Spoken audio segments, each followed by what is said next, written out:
ഓം ശ്രീ സായിറാം. വിവേക ചൂഡാമണി എന്ന ഗ്രന്ഥം നമുക്ക് തുടർന്ന് നോക്കാം. ഓം സദാശിവസമാരംഭാം ശങ്കരാചാര്യമധ്യമാം അസ്മദാചാര്യപര്യന്താം വന്ദേ ഗുരുപരമ്പരാം.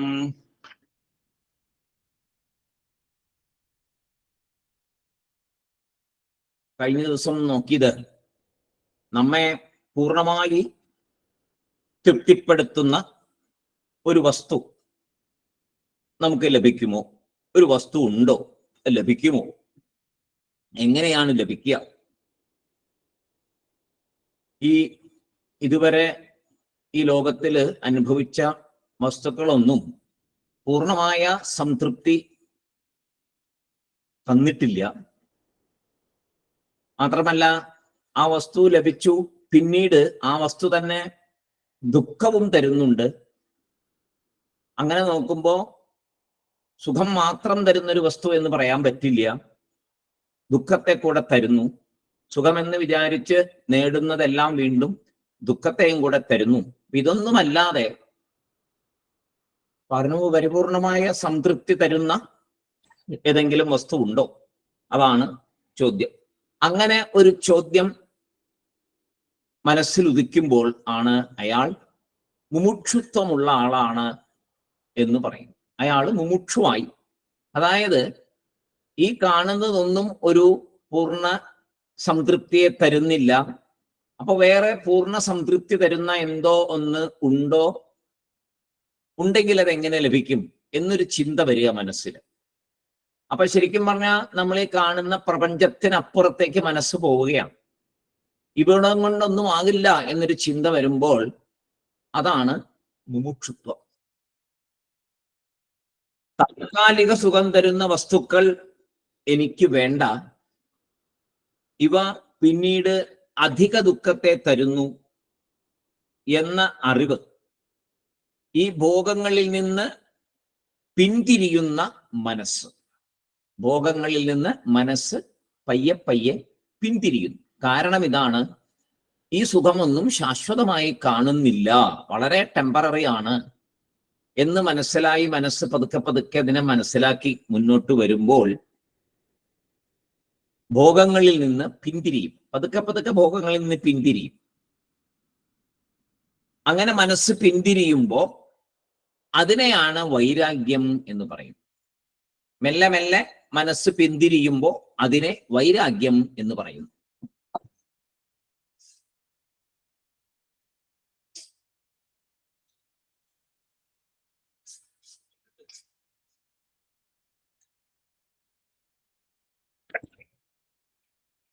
ഈ വൈരാഗ്യം വരുവാനുള്ള അറിവ്, വൈരാഗ്യം വരണമെങ്കിൽ അതിനൊരു അറിവ് വേണം.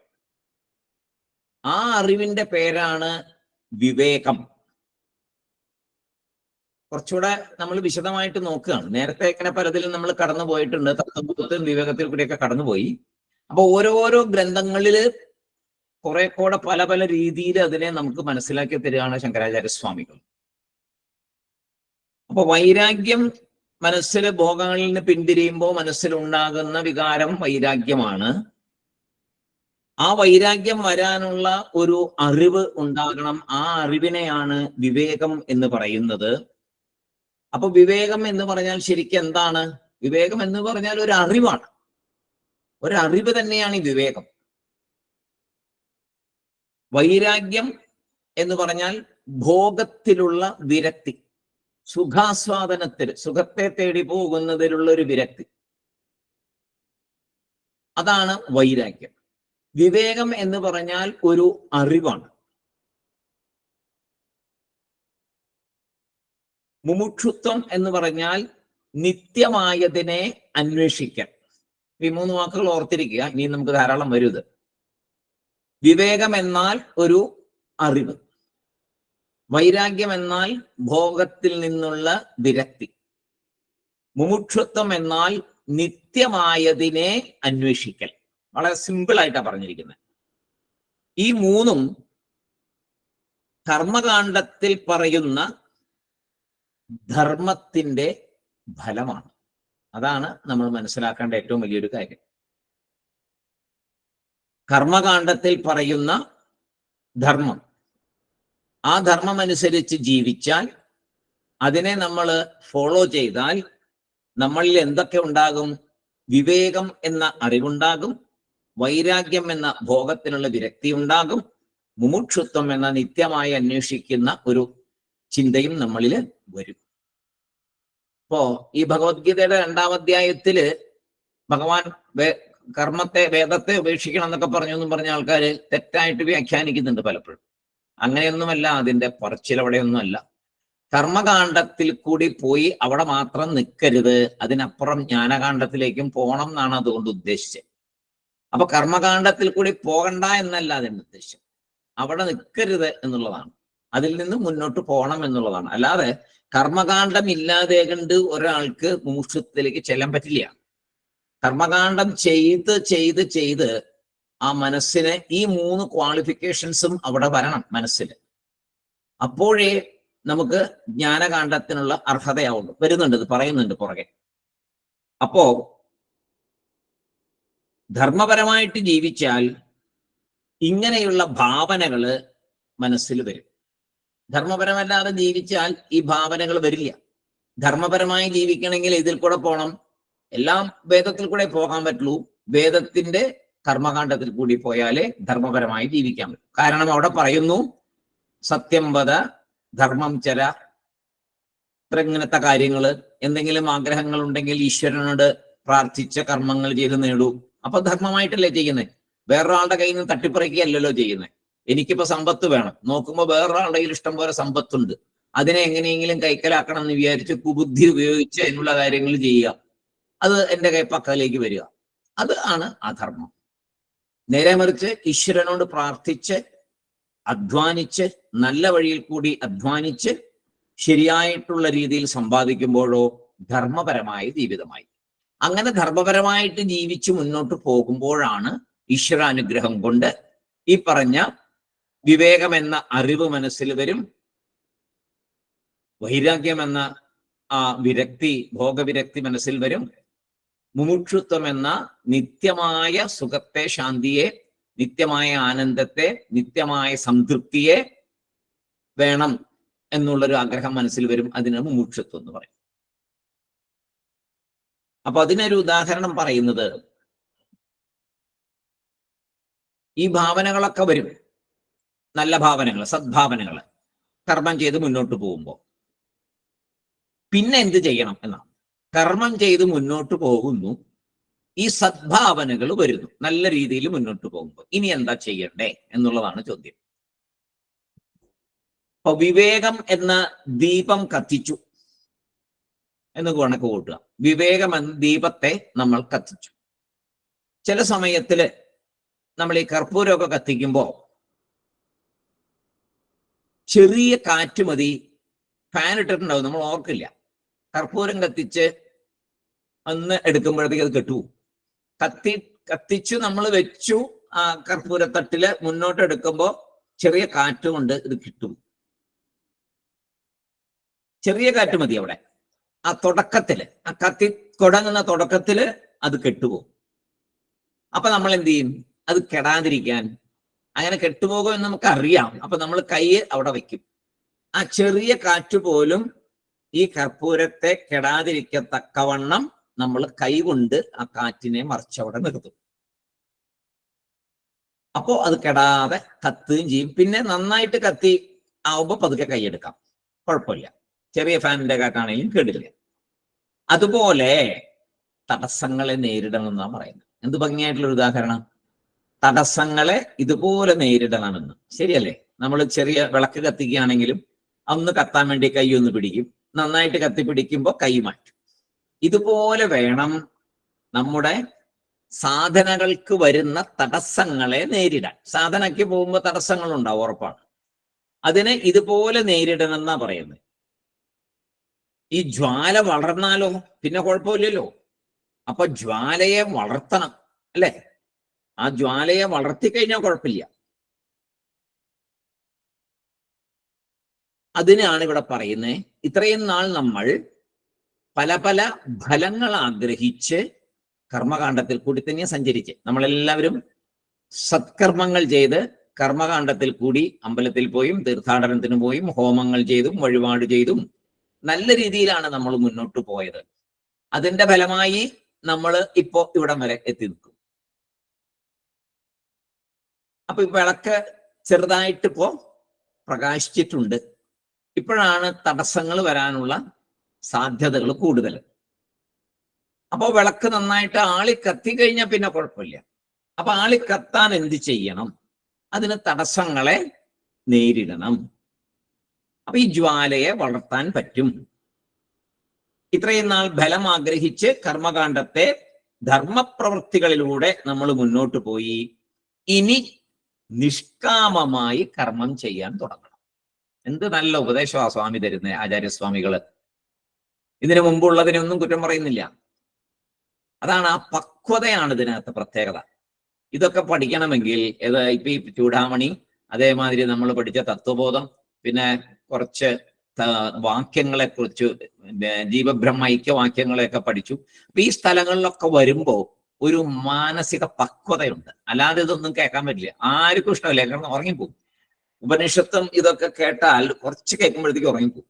കാരണം അത് ഉള്ളിലോട്ട് ചെല്ലില്ല ഈ സബ്ജക്ട്. അതിനകത്തുള്ള ഇൻട്രസ്റ്റ് വളരെ പരിമിതമായിട്ടുള്ള ആൾക്കാർക്ക് കിട്ടത്തുള്ളൂ. അപ്പൊ ഇത് അതിന്റെ ഉറങ്ങിപ്പോകുന്നതിന്റെ അർത്ഥം അവിടെ ഒട്ടും തീ കത്തിയിട്ടില്ലെന്നുള്ളതാണ്. നമ്മളിപ്പോ ഇതിന്റെ മുമ്പിൽ ഇരിക്കുന്നത്, നമ്മളിത് കേൾക്കുന്നത്, ഒരു ഗ്രന്ഥം കഴിഞ്ഞ് അടുത്ത ഗ്രന്ഥത്തിലേക്ക് പോകുന്നത്, ചെറുതായിട്ട് ഈ നമ്മുടെ കർപ്പൂരം കത്തിയിട്ടുണ്ട്. ഇനി ഇത് കെടാതെ നോക്കി ഈ ജ്വാലയെ വളർത്തണം. അതാണ് നമ്മൾ ചെയ്യേണ്ടത്. അതിന് ഇതുവരെ ചെയ്ത, ഇപ്പൊ ഈ കർപ്പൂരം കത്തിയത് എങ്ങനെയാണ്? ഇതുവരെ ചെയ്ത കർമ്മകാണ്ഡം അനുസരിച്ച് ആരെയും വേദനിപ്പിക്കാതെ ഈശ്വരനോട് പ്രാർത്ഥിച്ച് കർമ്മങ്ങൾ ചെയ്ത് പുണ്യം നേടി സുഖം അനുഭവിക്കാനും പല ഫലങ്ങൾക്കും വേണ്ടി കാര്യങ്ങൾ ചെയ്യും. അതുകൊണ്ട് ഈ വിളക്കൊന്ന് കത്തി, ഈ കർപ്പൂരം ഒന്ന് കത്തിയിട്ടുണ്ട്. ഇനി ഇതിനെ ജ്വാലയായി വളർത്തി നല്ല രീതിയിൽ മുന്നോട്ട് പോകണമെങ്കിൽ എന്ത് ചെയ്യണം? ഇനിയുള്ള കർമ്മങ്ങളെ നിഷ്കാമമായി ചെയ്യണം എന്ന് ആചാര്യസ്വാമികൾ പറഞ്ഞു തരും. പിന്നെ നിഷ്കാമമായിട്ട് ചെയ്യാലോ. ജീവിതത്തിന്റെ ഇത്തരം വരെ എത്തിയില്ലേ? ഇനിയും കാമം കാമം എന്ന് പറഞ്ഞിരിക്കാൻ പറ്റുമോ? ആഗ്രഹങ്ങളെ വെച്ച് മുന്നോട്ട് പോകാവോ? പോകാം. അപ്പോ അന്തിമ ലക്ഷ്യത്തിലേക്ക് എത്താൻ പറ്റില്ല. ഈശ്വര സാക്ഷാത്കാരം എന്നത് നേടാൻ പറ്റില്ല. ആത്മജ്ഞാനം എന്നത് നേടാൻ പറ്റില്ല. ഇനിയും ശരീരമെടുത്ത് ഇങ്ങോട്ട് വരേണ്ടി വരും ആഗ്രഹങ്ങൾ പൂർത്തീകരിക്കാനായിട്ട്. അപ്പൊ നിഷ്കാമകർമ്മം ഇപ്പൊ ചെയ്തു തുടങ്ങണം. ഫലം ആഗ്രഹിക്കാതെ ചെയ്യണം. അമ്പലത്തിൽ പോയി പ്രാർത്ഥിക്കണം. പ്രത്യേകിച്ചൊന്നും വേണ്ട. ഭഗവാനെ, ഞാൻ അങ്ങയെ നമസ്കരിക്കുന്നു, അങ്ങ് വേണ്ട നിർദ്ദേശങ്ങൾ തരും, അങ്ങ് എന്നെ നയിച്ചാൽ മതി, അങ്ങനെ പ്രാർത്ഥിക്കാൻ മേലെ. അല്ലാതെ ഇനിയും കുട്ടികളുടെ അത് വേണം, കുട്ടികൾക്ക് ഇതുണ്ടാവണം, അതൊക്കെ അവരുടെ വഴിക്ക് അവർ വന്നോളും. അതൊക്കെ ഈശ്വരൻ നോക്കിക്കോളൂല്ലോ.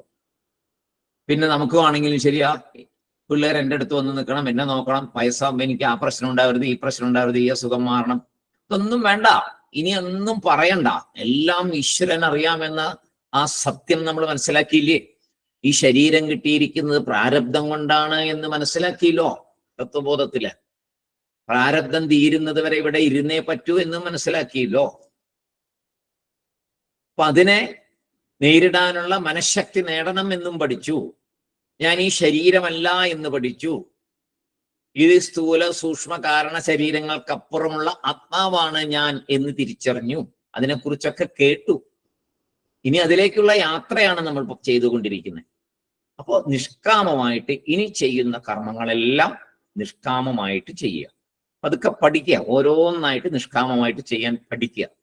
നിഷ്കാമമായിട്ട് ചെയ്യുമ്പോൾ എന്താണ്? ഫലത്തിനെ കുറിച്ച് പ്രത്യേകിച്ചൊന്നും ആഗ്രഹിക്കേണ്ട. എല്ലാം ഈശ്വരന് സമർപ്പിക്കുക. എല്ലാം ഈശ്വരന് സമർപ്പിക്കുക. ഭഗവത്ഗീതയില് 12 സാധനകളെ പറയും. 4-ാം അധ്യായത്തില് 26-ാമത്തെ ശ്ലോകം തൊട്ട് 30-ാമത്തെ ശ്ലോകം വരെ 12 സാധനകളെ പറയും. ആ 12 സാധനങ്ങളെയും യജ്ഞമായിട്ട് ചെയ്യണം എന്ന് പറയും. പ്രത്യേകിച്ചൊന്നും ആഗ്രഹിക്കാതെ യജ്ഞമായിട്ട് ചെയ്യാൻ പറയും. എന്നിട്ടാണ് പിന്നെ ഭഗവാൻ ജ്ഞാനത്തെക്കുറിച്ച് കൂടുതലായിട്ട് പറഞ്ഞു കൊടുക്കുന്നത്. ആ സാധനയെക്കുറിച്ച്, ശക്തമായ ജ്ഞാന സാധനയെക്കുറിച്ച് പറയുന്നത് പിന്നീടാണ്. അപ്പൊ നമ്മൾ ഭക്ഷണം കഴിക്കുമ്പോൾ ബ്രഹ്മാർപ്പണം എന്നുള്ള മന്ത്രം പറഞ്ഞ് ചെയ്യുമ്പോൾ അവിടെ സങ്കല്പിക്കേണ്ടത് എല്ലാം ബ്രഹ്മമായിട്ട്, കഴിക്കുന്ന ഞാൻ ബ്രഹ്മം, കഴിക്കുന്ന അന്നം ബ്രഹ്മം, വായിലേക്ക് എത്തിക്കുന്ന കൈ ബ്രഹ്മം, അകത്ത് ദഹിപ്പിക്കുന്ന അഗ്നി ബ്രഹ്മം, ഇതിന്റെ അന്തിമ ലക്ഷ്യമായ വിശപ്പ് മാറൽ എന്നതും ബ്രഹ്മം. അതേപോലെ വേണം നിഷ്കാമമായിട്ട് ഓരോ കാര്യങ്ങൾ ചെയ്യാൻ. ഒരാൾക്ക് ദാനം കൊടുക്കുക, അപ്പൊ എന്താ, ദാനം മേടിക്കുന്ന ആള് ആ അഗ്നിയായിട്ട് കണക്കാക്കുക, നമ്മൾ കൊടുക്കുന്ന വസ്തു അഗ്നിയിലേക്ക് ഹോമിക്കുന്നതായിട്ട് കണക്കാക്കുക. ഇപ്പൊ എന്തായി, അതൊരു യജ്ഞമായി, ഒരു യാഗമായി. അതേപോലെ എല്ലാ കാര്യങ്ങളും അതുപോലെ ചെയ്യാം. അഗ്നിയും ദ്രവ്യവുമായിട്ട് കണക്കാക്കുക, അഗ്നിയും ഹവിസ്സുമായിട്ട് കണക്കാക്കുക. അപ്പൊ ഒന്ന് യാഗത്തിലേക്കുള്ള അഗ്നിയെ സമർപ്പിക്കുന്നു. നമ്മുടെ മനസ്സിലെ ചീത്ത വിചാരങ്ങളെ, ഇന്ദ്രിയ നിയന്ത്രണം, ശമം ദമം ഒക്കെ അങ്ങനെ ചെയ്യാം. എങ്ങനെ ചെയ്യാൻ പറ്റും? മനസ്സിലെ വികാരങ്ങളെ നിയന്ത്രിക്കുക. ഇപ്പൊ നിയന്ത്രണം എന്ന അഗ്നിയില് വികാരങ്ങളെ ഹോമിക്കുക, അപ്പൊ യജ്ഞമായി.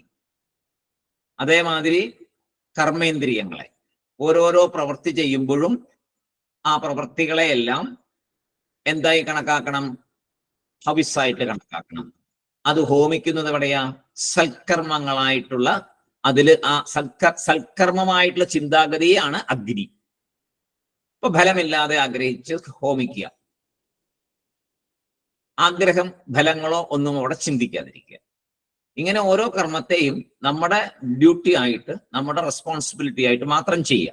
ഇത് ഞാൻ ചെയ്യേണ്ടതാണ്, എനിക്ക് ഈ ശരീരം കിട്ടിയിരിക്കുന്നു, ഞാൻ പ്രാരബ്ധം അനുഭവിച്ചു കൊണ്ടിരിക്കുന്നു, ഞാൻ ചെയ്യേണ്ട കാര്യങ്ങളാണ്, ഞാൻ ഇത് ചെയ്യുന്നു എന്നുള്ളൊരവസ്ഥയിൽ സർവധർമാൻ പരിത്യജ്യ എന്നുള്ള ഏറ്റവും സൂപ്പറായിട്ടുള്ളൊരവസ്ഥ പിന്നീട്.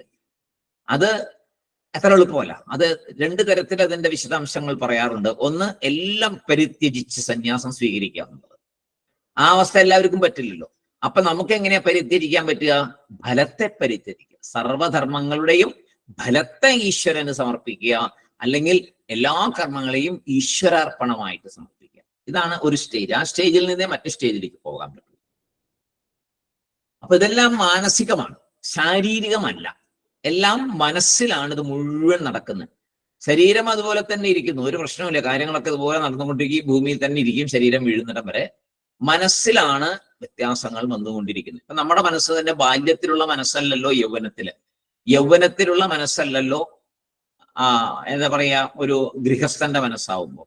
ഗൃഹസ്ഥാശ്രമത്തിലുള്ള ഒരാളുടെ മനസ്സല്ല അടുത്ത റിട്ടയർമെന്റ് ഒക്കെ കഴിഞ്ഞിരിക്കുന്ന ആ അവസ്ഥയില്. ആ മനസ്സിങ്ങനെ മാറിയാറുകളല്ലേ.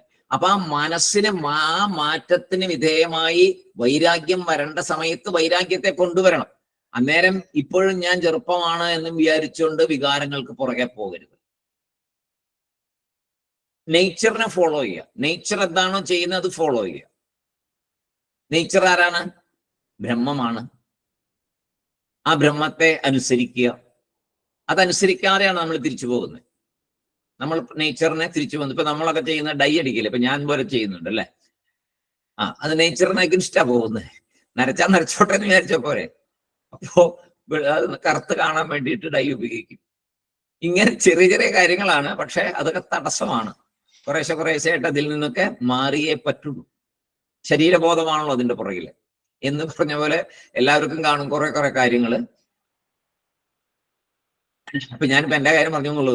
അപ്പൊ അങ്ങനെ മുന്നോട്ട് പോകും തോറും പതുക്കെ നമുക്ക് ഇതിൽ നിന്നൊക്കെ ഒരു മോചനം വരണം. വന്നില്ലെങ്കിൽ അന്തിമ ലക്ഷ്യത്തിലേക്ക് നമുക്ക് എത്താൻ പറ്റില്ല. എത്ര പഠിച്ചാലും എത്തില്ല. കാരണം മനസ്സിനെ അവിടേക്ക് എത്തിയിട്ടില്ലെങ്കിൽ നമ്മൾ പഠിച്ചതുകൊണ്ട് എന്താ വിശേഷം? പഠിത്തം ഇങ്ങനെ തുടർന്നുകൊണ്ടിരിക്കുക. ചെറിയ കാര്യങ്ങളില് അത് നിഷ്കാമമായിട്ട് ചെയ്ത് ശാരീരികമായിട്ടുള്ള ബോധത്തെ പതുക്കെ അതിനകത്ത് മാറ്റി മുന്നോട്ട് പോകാനുള്ള ശ്രമങ്ങൾ ചെയ്യുക. മാക്സിമം വേഗം ചെയ്യുകയും വേണം. കാരണം നമ്മുടെയൊക്കെ ഇനി എത്ര കാലം ഇവിടെ ഉണ്ടാവുമെന്നൊന്നും പറയാൻ പറ്റില്ല. എല്ലാം ഒരുവിധമൊക്കെ എക്സ്പയറി ഡേറ്റ് ആയിരിക്കുന്നവരാ. ഇപ്പോഴത്തെ ആൾക്കാരുടെ മരണം വളരെ പെട്ടെന്നാണ് എന്ന് പറഞ്ഞ മാതിരി നമ്മുടെ സമയമൊക്കെ എപ്പോഴാണെന്ന് ആർക്കറിയാം. അതുകൊണ്ട് ഏറ്റവും വേഗം മനസ്സിൽ വൈരാഗ്യം വരുത്തണം. ഏറ്റവും വേഗം എല്ലാ കർമ്മങ്ങളെയും നിഷ്കാമമാക്കണം. എന്നാലേ നമ്മൾ വിചാരിക്കുന്ന പ്രയോജനം നമുക്ക് വരികയുള്ളൂ. അപ്പൊ കർമ്മത്തെ യോഗമാക്കലാണ് ഈ പറഞ്ഞത്. കർമ്മത്തെ യോഗമാക്കണം. കർമ്മകാണ്ഡത്തില് അതിന്റെ തുണ കൊണ്ട് കർമ്മത്തെ കർമ്മയോഗമാക്കി ചെയ്താൽ പിന്നീട് ധ്യാനത്തെ ഭക്തിയായും ചെയ്യണം. അതാണ് പറയുന്നത്. കർമ്മകാണ്ഡത്തിലെ കർമ്മത്തെ കർമ്മയോഗമാക്കി മാറ്റുക, അതായത് നിഷ്കാമമാക്കി ചെയ്യുക, ഫലത്തെ ആഗ്രഹിക്കാതെ ചെയ്യുക. കർമ്മങ്ങളെല്ലാം ചെയ്യാം, അതുപോലെ തന്നെ ചെയ്യാം, എല്ലാ കാര്യങ്ങളും ചെയ്യാം. അവിടുത്തെ റിസൾട്ടിനെ മാത്രം പ്രതീക്ഷിക്കാതിരിക്കുക, വേണം വേണം എന്ന് ആഗ്രഹിക്കാതിരിക്കുക. അത് കഴിഞ്ഞിട്ടോ അപ്പൊ നമ്മൾ ധ്യാനവും കാര്യങ്ങളൊക്കെ ചെയ്യും. ധ്യാനത്തെ ഭക്തിയാക്കി മാറ്റണം എന്നാ പറയുന്നത്. എന്തൊരു നല്ലൊരു ഉപദേശമാണെന്നറിയാവോ? എന്താ വെച്ചാൽ ഇപ്പോ ധ്യാനത്തെ പലരും ആരോഗ്യത്തിന് വേണ്ടി ചെയ്യുന്നവരുണ്ട്, ടെൻഷൻ കുറയ്ക്കാൻ വേണ്ടി ചെയ്യുന്നവരുണ്ട്, സ്ട്രെസ് കുറയ്ക്കാൻ ധ്യാനം, ഇതൊക്കെയാണ് ഇപ്പോഴത്തെ ഉപദേശം. സ്ട്രെസ് കുറയ്ക്കാൻ ധ്യാനം ചെയ്യുക, ടെൻഷൻ കുറയ്ക്കാൻ ധ്യാനം ചെയ്യുക. നമ്മൾ അങ്ങനെയല്ല ചെയ്യണ്ടേ. നമുക്ക് ടെൻഷൻ സ്ട്രെസ് ഒന്നുമില്ല. നമുക്ക് ഇതൊക്കെ പഠിക്കുന്നത് സ്ട്രെസ് ഒന്നും ഇല്ലാത്തതുകൊണ്ട് അത് പഠിക്കുന്നത്. ഇതൊക്കെ പഠിച്ചു വരും. നമ്മൾ എന്ത് ചെയ്യണം? നമ്മൾ ധ്യാനിക്കാനിരിക്കുമ്പോൾ അതിനെ ഭക്തിയിൽ മുഴുകണം, ഭക്തിയാവണം. ആ ധ്യാനത്തിൽ മുഴുവൻ ഭക്തിയാവണം. അല്ലാതെ മറ്റൊരു കാര്യം വരെ മനസ്സിന്റെ ഏകാഗ്രതയ്ക്ക് വേണ്ടിയിട്ട് അങ്ങനെയൊന്നുമല്ല ഇത്ര ചെയ്യണ്ടേ. അതിന്റെ സ്റ്റേജ് ഒക്കെ വേറെയാണ്. ഇപ്പൊ നമുക്ക് ഏകാഗ്രത കിട്ടി ജോലിയിൽ വലിയ മികവ് പ്രകടിപ്പിക്കേണ്ട കാര്യമൊന്നും ഇല്ലല്ലോ, നമ്മൾ അവിടെ നിന്നൊക്കെ പോകുന്നല്ലോ. അപ്പോ ഇപ്പൊ നമ്മൾ ചെയ്യേണ്ടത് ധ്യാനത്തെ ഭക്തിയിൽ മുക്കണം, മുങ്ങിയിരിക്കണം. ഈശ്വരന്റെ രൂപത്തെ ധ്യാനിക്കുമ്പോൾ ആ ഈശ്വരന്റെ ആനന്ദത്തിൽ മുഴുകണം. ആ രൂപം കാണുമ്പോഴുള്ള ആനന്ദം നിറയണം മനസ്സിൽ. അങ്ങനെ വന്നാണ് ഞാനും ഈശ്വരനും ഒന്നാണ്, ഈ കാണുന്ന ചൈതന്യവും എൻ്റെ ഉള്ളിലുള്ള ചൈതന്യവും ഒന്ന് തന്നെയാണ്, ഞാൻ എന്ന് പറയുന്നത് ചൈതന്യമാണ്, ഞാൻ ശരീരമല്ല, ഞാൻ ചൈതന്യമാണ്, ചൈതന്യമാണ്, ചൈതന്യമാണ് എന്ന് ഉള്ളിൽ ഉറയ്ക്കും. ഇത് തന്നെയാണ് ഭഗവാൻ ബാബ പറയുന്ന സാധനയിലൊക്കെ വരുന്നത്. ജ്യോതിർധ്യാനം, ഭഗവാൻ പറയുന്ന ജ്യോതിർധ്യാനം ഇത് തന്നെയാണ്. ജ്യോതിയെ കണ്ടുകൊണ്ട് പതുക്കെ കണ്ണടച്ച് ആ ജ്യോതിയെ ശരീരം മുഴുവൻ വ്യാപിപ്പിച്ച്, പിന്നെ നമ്മുടെ പുറത്തേക്ക് വ്യാപിച്ച്, കുടുംബത്തിലേക്ക് വ്യാപിപ്പിച്ച്, മറ്റുള്ളവരിലേക്ക് വ്യാപിച്ച്, സർവസ്ഥലത്തും ആ ജ്യോതി വ്യാപിച്ച് നമ്മളും ആ ജ്യോതിയും വേറെ അല്ലാതാകുന്നൊരവസ്ഥ. ആ രീതിയിലുള്ള ധ്യാനങ്ങളാണ്. ഈശ്വരനെ ധ്യാനിക്കുമ്പോൾ ഗുരുവായൂരപ്പനെ ധ്യാനിക്കുക. എന്ത് ചെയ്യണം? ഗുരുവായൂരപ്പനെ കണ്ടുകൊണ്ട് അങ്ങനെ അതിനകത്തിരുന്നിരുന്നിരുന്നിരുന്ന് അതിലങ്ങ് ലയിക്കണം. ഭഗവാനിൽ ലയിച്ചിരിക്കുമ്പോൾ ഞാനില്ലാണ്ടാവും. നേരെ എന്നെ കുറിച്ചുള്ള ഞാൻ, എൻ്റെ ഈ ശരീരം, എൻ്റെ കുട്ടികള്, എൻ്റെ വീട്ടുകാര്, എൻ്റെ പരിസരം, ഇതൊക്കെ മറക്കും. ഇതെല്ലാം മറന്ന് ഞാൻ ഇല്ലാതെ കണ്ടാവും അവിടെ. ശരിക്കും പറഞ്ഞാൽ ആ ഗുരുവായൂരപ്പൻ മാത്രമായി മാറും. അത് തന്നെയാണ് ആത്മസാക്ഷാത്കാരം എന്ന് പറയുന്നത്. പക്ഷെ നമ്മൾ ഉടനെ അതിൽ നിന്ന് തിരിച്ചു പോകും. എന്നുവെച്ചാൽ ഇത് നമ്മൾ അവിടെ മനഃപൂർവ്വം അതിനുവേണ്ടി ഇരുന്ന് 5-10 മിനിറ്റ് ചെയ്യുന്ന ഒരു കാര്യം. അത് നാച്ചുറൽ ആയിട്ട് മാറും. എങ്ങനെ? ഈ നിഷ്കാമം ചെയ്താൽ നാച്ചുറൽ ആവും. എല്ലാ കാര്യവും ഭഗവാനിലേക്ക് സമർപ്പിക്കുന്നു, ഭഗവാനിലേക്ക് സമർപ്പിക്കുന്നു, ഭഗവാന്റെ ഇച്ഛ അങ്ങനെ നടക്കട്ടെ, ഭഗവാൻ തീരുമാനിക്കുന്ന പോലെ നടക്കട്ടെ. അങ്ങനെ വരുമ്പോ ഞാൻ ഞാൻ ഞാൻ എൻ്റെ എൻ്റെ എൻ്റെ എന്നുള്ള ചിന്ത ഉണ്ട് തനിയെ പോവും. കുറേശ്ശെയായിട്ട് പോവും, ഒന്നും ഇല്ലാണ്ടാവും. എപ്പോഴും ഇതേ പറയുള്ളൂ, ഭഗവാൻ നോക്കിക്കോളും, ഞാൻ ഭഗവാൻ അറിയാലോ. അങ്ങനെ വന്ന് നമ്മൾ ആത്മാവ്, ഞാൻ ആത്മാ എന്നുള്ള കാര്യത്തിലേക്ക് വരും. ശരീരത്തിന്റെ അസുഖം വരുമ്പോഴും ഇതിപ്പോ ശരീരം പോകാനുള്ളതല്ലേ, ഭഗവാൻ അറിയാലോ ഇത് എന്ന് പോകണമെന്നുള്ളത്. നമ്മൾ മരുന്ന് കഴിക്കാതിരിക്കണ്ട, കഴിക്കാം. അതിന്റെ ഇഫക്റ്റ് ഉണ്ടാവുകയാണെങ്കിൽ ഉണ്ടാവട്ടെ, ഇല്ലെങ്കിൽ വേണ്ട. എങ്ങനെയാണോ നമ്മളിവിടെ ജീവിക്കേണ്ടത് അതുപോലെ ജീവിക്കണം. റിസൾട്ട് ഭഗവാൻ തീരുമാനിക്കട്ടെ. എത്ര കാലം ആയുസ്സുണ്ടോ ഭഗവാൻ അത് തീരുമാനിക്കട്ടെ. ഇങ്ങനെ മനസ്സിനെ പാകപ്പെടുത്തി പക്വതയിലേക്ക് കൊണ്ടുവരണം. ഏതിൽ കൂടി? കർമ്മയോഗത്തിൽ കൂടി. ധ്യാനത്തെ ഭക്തിയായും ചെയ്യണം. അപ്പോ കിട്ടുന്ന ഫലം, ഇങ്ങനെയൊക്കെ ചെയ്താൽ എന്താണ് ഫലം കിട്ടുക? ഇങ്ങനെയൊക്കെ നമ്മൾ മനസ്സിനെ പാകപ്പെടുത്തിയാൽ വിവേകവും വൈരാഗ്യവും മുമുക്ഷുത്വവും ഉണ്ടാകും. ഒരു സംശയവും വേണ്ട. ഇത്രയും രീതിയിൽ ഈ കർമ്മകാണ്ഡത്തെ ഈ രീതിയിലാക്കി മുന്നോട്ട് പോയാൽ തനിയെ വിവേകമുണ്ടാകും, വൈരാഗ്യമുണ്ടാകും, മുമുക്ഷുത്വം ഉണ്ടാകും.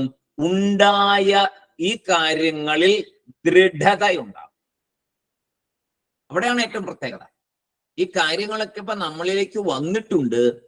ഇനി ഇതിന് ദൃഢത ലഭിക്കണം. ഇപ്പൊ നമുക്കുള്ള കുഴപ്പം എന്താ? തെന്നിപ്പോവും. ഓരോരോ പ്രശ്നങ്ങൾ വരുമ്പോ ഈവൻ ഈശ്വര വിശ്വാസം പോലെ നേരത്തെ തകടം പറയും. അപ്പൊ അത് പാടില്ല. അതിന് ദൃഢതയുണ്ടാകണം. ആ ദൃഢത, ഒരു ശക്തി, ഇതൊക്കെ ഈ കർമ്മയോഗത്തിൽ കൂടി പോയാൽ ഉണ്ടാകും. കർമ്മയോഗം നന്നായിട്ട് ഫോളോ ചെയ്യണം. എന്നാലേ ശക്തിയും ദൃഢതയും ഈ പറഞ്ഞ വിവേക വൈരാഗ്യ മുമുക്ഷുത്വത്തിന് ഉണ്ടാവുകയുള്ളൂ. ചെറിയ കർപ്പൂരത്തിൽ നിന്ന്, അതിന് നല്ലൊരു ഉദാഹരണം പറഞ്ഞിട്ടുണ്ട് ഇവിടെ. ചെറിയ കർപ്പൂരത്തിൽ നിന്ന് അത് കെടാതിരിക്കാനായിട്ട് നമ്മൾ അതിന്റെ അടുത്ത് തന്നെ വേറെ കർപ്പൂരം വെച്ചിട്ടുണ്ടെങ്കിൽ പെട്ടെന്ന് അതിലേക്ക് പിടിക്കും. അതിലേക്ക് പിടിച്ചാൽ പിന്നെ യാതൊന്നും ആലോചിക്കേണ്ട, ആ കർപ്പൂരത്തട്ടിലുള്ള കുറെ കർപ്പൂരം ഒന്നിച്ച് കടത്തിയാൽ പിന്നെ കെടുന്ന പ്രശ്നമേ ഉദിക്കുന്നില്ല. ആദ്യം കൊളുത്തി വെക്കുമ്പോൾ ഒന്നോ രണ്ടോ ചെറിയ കർപ്പൂരത്തിൽ പിടിക്കുമ്പോഴാണ് കൈ വെക്കേണ്ടി വരുന്നത്. അത് കഴിഞ്ഞാൽ കൈ എടുത്തു കഴിയുമ്പോൾ എന്താവും, കുറച്ച് കത്തിക്കഴിയുമ്പോൾ അടുത്തുള്ള കർപ്പൂരത്തിലേക്ക് തീ പടർന്നു പിടിക്കും. പിടിച്ചു കഴിഞ്ഞാൽ പിന്നെ ഒന്നും ആലോചിക്കേണ്ട, ധൈര്യമായിട്ടിരിക്കാം, മുഴുവൻ നന്നായിട്ട് കത്തും. ഇത് തന്നെയാണ് ഈ പറഞ്ഞ വിവേക വൈരാഗ്യ മുമുക്ഷുത്വത്തിന്റെ കാര്യം. ആ ആദ്യത്തെ തടസ്സങ്ങൾ വരുമ്പോ, ചെറിയ ചെറിയ തടസ്സങ്ങൾ വരുമ്പോ കൈവച്ച് മാറ്റുന്ന പോലെ അതിനെ പതുക്കെ പതുക്കെ നേരിടുക. മെല്ലെ മെല്ലെ മനസ്സിനെ പാകപ്പെടുത്തി പഠിപ്പിക്കുക. പഠിപ്പിച്ചു കഴിയുമ്പോൾ നന്നായിട്ട് ജ്വലിക്കും. അങ്ങനെ കർമ്മകാണ്ഡത്തിൽ മൂന്നാമത്തെ ഫലമായ, അതായത് വിവേക വൈരാഗ്യ മുമുക്ഷത്തെ ജനിപ്പിക്കുകയും ആചരണം മൂലം ദൃഢമാക്കുകയും ചെയ്യും.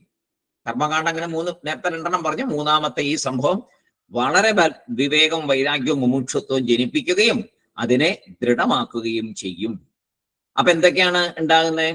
കർമ്മകാണ്ഡത്തിൽ കൂടി സഞ്ചരിച്ചാൽ എന്താണ്, ധർമ്മപരമായി ജീവിച്ചാൽ എന്താണ്. കർമ്മകാണ്ഡത്തിൽ കൂടി എന്ന് പറയുമ്പോൾ വേറെ ഒന്നും ആലോചിക്കേണ്ട, ധർമ്മപരമായി ജീവിച്ചാൽ, വേദം പറഞ്ഞതനുസരിച്ച് ഈശ്വരാരാധനകളും യാഗങ്ങളും ഹോമങ്ങളും പുണ്യക്ഷേത്ര ദർശനങ്ങളും പുണ്യ തീർത്ഥാടന കേന്ദ്രങ്ങളുടെ ദർശനവും ദാനാദികളും എല്ലാം സേവന കർമ്മങ്ങളും എല്ലാം ചെയ്താൽ, ധർമ്മപരമായി ഇതെല്ലാം ചെയ്താൽ എന്ത് ഫലം? 1 ഇഹലോക സുഖം, 2 പരലോക സുഖം, 3 വിവേക വൈരാഗ്യ മുമുക്ഷുത്വം. ഇത്രയും കാര്യങ്ങളാണ് നമുക്കതിൽ നിന്ന് കിട്ടുക. ഇനി ഈ വിവേക വൈരാഗ്യ മുമുക്ഷുത്വം വന്ന ആൾ ഈ കർമ്മകാണ്ഡത്തിൽ തുടരുമോ? അതാണ് അടുത്തൊരു ചോദ്യം. ഇപ്പൊ ഇത് വന്നു, ശക്തമായിട്ടുണ്ട്. ഇനി ഈ കർമ്മകാണ്ഡം തുടരുമോ? അയാൾ ഇനി എന്ത് ചെയ്യും? നല്ലൊരു ചോദ്യമാണ്. അയാള് ഇതാണ് വളരെ വ്യക്തമായിട്ട് പഠിക്കണേ ഈ ഭാഗം. വിവേക വൈരാഗ്യ മുമുക്ഷുത്വം വന്നു, സാമാന്യം ദൃഢമാകുന്നു. ഇനി അയാൾ എന്ത് ചെയ്യണം? നമുക്ക് എല്ലാവർക്കും നമ്മുടെ ഉള്ളിലുള്ള ഒരു സംശയം തന്നെയാണ്. കർമ്മകാണ്ഡം തുടരണമോ? എന്ത് ചെയ്യണം? അപ്പോഴാണ് ശങ്കരാചാര്യസ്വാമി പറയുന്നു, അടുത്തതായിട്ട് കാലെടുത്ത് വെക്കുന്നത് ജ്ഞാനകാണ്ഡത്തിലേക്ക് കാല് വെക്കണം. ഇതാണ് അതിനുള്ള സമയം. വിവേകമുണ്ട്, വൈരാഗ്യമുണ്ട്, മുമുക്ഷുത്വവും വന്നിരിക്കുന്നു. മനസ്സിന് സാമാന്യം പക്വതയായിട്ടുണ്ട്, സാമാന്യം ദൃഢതയുണ്ട്, സാമാന്യം ശക്തിയുണ്ട്. ഇപ്പോൾ ആണ് ജ്ഞാനകാണ്ഡത്തിലേക്ക് കാൽ വയ്ക്കാൻ പറ്റിയ സമയം. ഇപ്പോ കാല് ജ്ഞാനകാണ്ഡത്തിലേക്ക് വെക്കണം. കർമ്മകാണ്ഡം അവിടെ ഇരിക്കട്ടെ.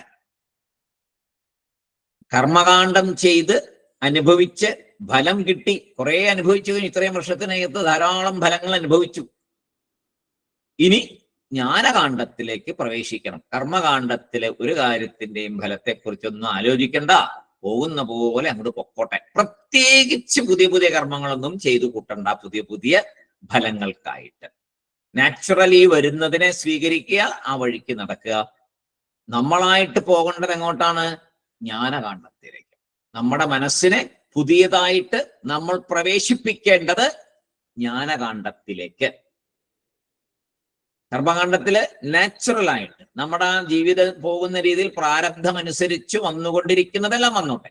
നമ്മളായിട്ട് പുതിയൊരു കർമ്മത്തെ പോയി ആഗ്രഹിക്കരുത്, അതിനുവേണ്ടി പ്രയത്നിക്കാൻ പോകരുത്. ഞാൻ ഈശ്വരാർപ്പണമായിട്ട് തന്നെയാണ് ചെയ്യുന്നതെന്ന് പറഞ്ഞ് പുതിയൊരു കർമ്മത്തെ സ്വീകരിക്കണ്ട. അപ്പൊ ജ്ഞാനകാണ്ഡത്തിലേക്ക് പോകാൻ പറ്റില്ല. ഇനിയത്തെ ലക്ഷ്യം ജ്ഞാനകാണ്ഡം. എനിക്ക് ജ്ഞാനകാണ്ഡത്തിലുള്ള കാര്യങ്ങളാണ് മനസ്സിലാക്കണ്ടേ. ഞാൻ ഇനി ജ്ഞാനകാണ്ഡം അനുസരിച്ചാണ് ജീവിക്കാൻ പോകണ്ടേ. ജ്ഞാനമില്ലാതെ കണ്ട് ഈശ്വര സാക്ഷാത്കാരം ഉണ്ടാകില്ല എന്ന് ഉറപ്പാണ്. അതുകൊണ്ട് ഞാൻ ഇനി ജ്ഞാനകാണ്ഡം ആണ് നോക്കാൻ പോകുന്നത്. അങ്ങനെ ഒരു തീരുമാനമാണ്. കർമ്മകാണ്ഡത്തിലെ കൂടി സഞ്ചരിച്ച ശേഷം മനസ്സിൽ സ്വല്പമെങ്കിലും വിവേകം, വൈരാഗ്യം, മുമുക്ഷത്വം എന്നിവ വന്നാൽ ചെയ്യേണ്ടതായ കാര്യം.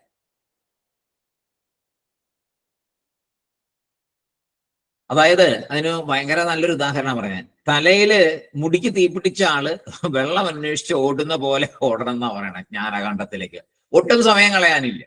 തീ പിടിച്ച് അപ്പ തന്നെ വെള്ളം ഒഴിച്ച് കെടുത്താനായിട്ട് ഓടുന്ന പോലെ അത്രയും സ്പീഡോടുകൂടി, അത്രയും എന്താ പറയുക അതിന്, തീവ്രതയോടുകൂടി ആണ് ജ്ഞാനകാണ്ഡത്തിലേക്ക് പ്രവേശിക്കേണ്ടത്. ശ്രീരാമകൃഷ്ണ പരമദേവന്റെ അദ്ദേഹത്തിന്റെ ശ്രീരാമകൃഷ്ണദേവന്റെ ഇതിനകത്ത് പറയുമല്ലോ, ഈശ്വരനെ കാണണം എന്ന് പറഞ്ഞൊരു ആള് ചോദിച്ചു കഴിഞ്ഞപ്പോ വെള്ളത്തിൽ മുക്കി പിടിച്ചിട്ട് ശ്വാസം കിട്ടാതെ കുറെ മുക്കി പിടിച്ചു, എന്നിട്ട് വിട്ടു കഴിഞ്ഞ് പറഞ്ഞു എന്നെ എങ്ങനെ ചെയ്തെന്ന് ചോദിച്ചു. പറഞ്ഞു, ഇപ്പൊ നിനക്ക് എങ്ങനെ ശ്വാസം കിട്ടാൻ എത്രത്തോളം നീ ആഗ്രഹിച്ചോ അതുപോലെ വേണം മനസ്സിലെ ആഗ്രഹം ഈശ്വരനെ കിട്ടാൻ എന്ന് പറഞ്ഞ പോലെ ഇവിടെ ജ്ഞാനകാണ്ഡത്തേക്ക് ഇനിയുള്ള പോക്ക് അതിശീഘ്രമായിരിക്കണം. ഒട്ടും സമയം കളയാനില്ല നമുക്ക്.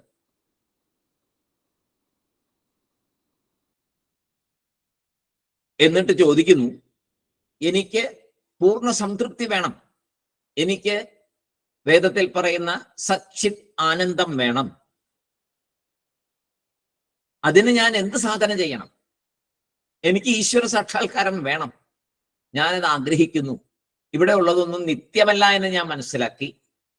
എനിക്ക് പൂർണ്ണ സംതൃപ്തി മനസ്സിനില്ല ഇപ്പോ, പക്ഷെ അത് വേണം, എനിക്കത് ആഗ്രഹമുണ്ട്. അത് കിട്ടുമോ? ജ്ഞാനകാണ്ഡത്തിൽ കിട്ടുമെന്ന് പറയുന്നല്ലോ, കിട്ടുമോ? ഞാൻ എന്ത് ചെയ്യണം? ഞാൻ എന്ത് സാധനയാണ് ഇനി ചെയ്യേണ്ടത്? കർമ്മകാണ്ഡത്തിലെല്ലാം കഴിഞ്ഞ് നിൽക്കുന്ന ഒരവസ്ഥയിൽ ജ്ഞാനകാണ്ഡത്തിലേക്ക് പ്രവേശിക്കാൻ കാലെടുത്ത് വെക്കുമ്പോൾ ഉള്ള മനസ്സിലെ ചോദ്യമാണ്, ഞാൻ ഇനി എന്ത് സാധന ചെയ്യണം? എന്താണ് ജ്ഞാനകാണ്ഡത്തിലെ വിഷയം? ഏത് വസ്തുവിനെ ലഭിച്ചാലാണോ ഒരാൾ പൂർണ്ണമായ സംതൃപ്തി നേടുന്നത്, പൂർണ്ണ സംതൃപ്തനാകുന്നത്, അതിനെക്കുറിച്ചാണ് ജ്ഞാനകാണ്ഡം പറഞ്ഞു തരുന്നത്. എന്ത് ലഭിച്ചാൽ പൂർണ്ണ സംതൃപ്തി ഉണ്ടാകുമോ? മരിക്കുന്നതിന് മുന്നേ അതാണല്ലോ വേണ്ടത്. ശരീരം വിടുന്നതിന് മുൻപ് പൂർണ്ണ സംതൃപ്തിയോടെ മരിക്കണം. പൂർണ്ണ സംതൃപ്തി എന്ന് പറഞ്ഞാൽ നമ്മൾ തത്വബോധത്തിൽ പഠിച്ചു, മനസ്സിന്റെ പൂർണ്ണ സംതൃപ്തിയാണ് മോക്ഷം. അപ്പൊ ഭഗവാൻ തേരും കൊണ്ടുവന്ന് കൊണ്ടുപോകും മോക്ഷത്തിന് എന്നൊന്നും വിചാരിക്കേണ്ട, അതൊന്നും അല്ല മോക്ഷം. അതൊക്കെ കഥകളില് അതിന്റെ പ്രാധാന്യത്തെ മനസ്സിലാക്കാൻ വേണ്ടി, ഈശ്വര സാക്ഷാത്കാരത്തെ നന്നായിട്ട് മനസ്സിലാക്കി തരാൻ വേണ്ടിയിട്ട് പല രീതിയിൽ അതിനെ വർണ്ണിച്ചിട്ടുണ്ട് എന്നുള്ളതേ ഉള്ളൂ. അല്ലാതെ ഇപ്പൊ മോളിന്ന് ഏകാദശി ദിവസം മോളിന്ന് തേര് വരും, നമ്മൾ നേരെ തേരിലോട്ട് കയറിയാൽ മതി എന്നൊന്നും വിചാരിക്കേണ്ട, അങ്ങനെയൊന്നും അല്ല. ഗരുഡം വരും, അതൊക്കെ അതിന്റെ പ്രാധാന്യത്തെ കാണിക്കുന്നതാണ്. ഇവിടെ തന്നെയാണ് മോക്ഷം. ഈ ശരീരത്തിൽ ഇരിക്കുമ്പോൾ തന്നെയാണ് മോക്ഷം. ഈ ശരീരം വിട്ട ശേഷമല്ല. ഈ ശരീരത്തിൽ ഇരിക്കുമ്പോൾ മോക്ഷം ലഭിക്കും. ആ മോക്ഷം ലഭിച്ചാൽ ഇനിയൊരു ശരീരം ഉണ്ടാകില്ല, അത് വിദേഹമുക്തി.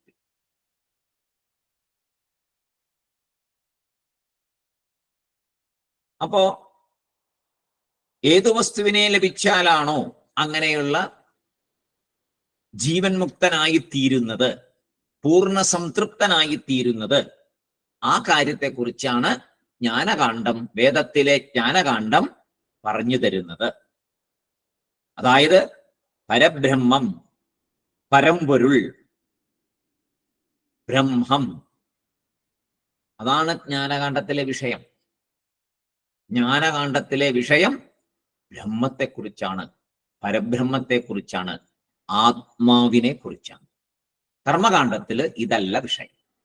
കർമ്മകാണ്ഡത്തിൽ എന്തെല്ലാം ആഗ്രഹങ്ങളുണ്ടോ അതെല്ലാം സാധിക്കാനുള്ള യജ്ഞങ്ങളും കർമ്മങ്ങളും ഹോമങ്ങളും ദേവതമാരും.